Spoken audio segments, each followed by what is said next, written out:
Moment de recueillement très solennel pour un drôle de début de concert. Jean-François Ziguel invite le spectateur à ses propres funérailles dans ce requiem imaginaire.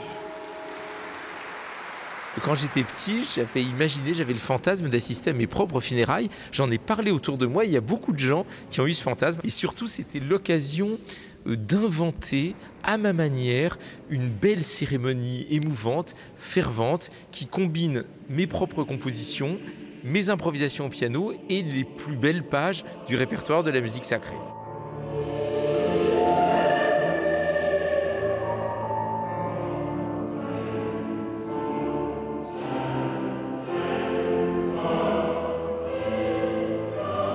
Mozart, Bach, Fauré, Rachmaninoff côtoient ainsi les improvisations et les compositions du pianiste.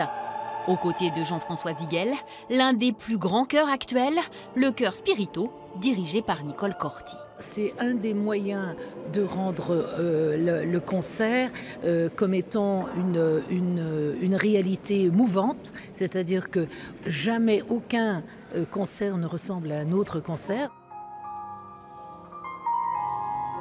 Traité au second degré, ce requiem garde cependant une vraie dimension spirituelle. 5 siècles de musique sacrée, 5 langues et 5 religions y sont représentées.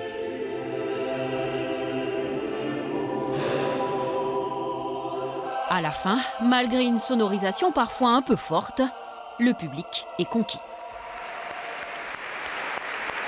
Avis aux mélomanes, le festival 1001 Notes réserve encore de belles surprises jusqu'au 9 août.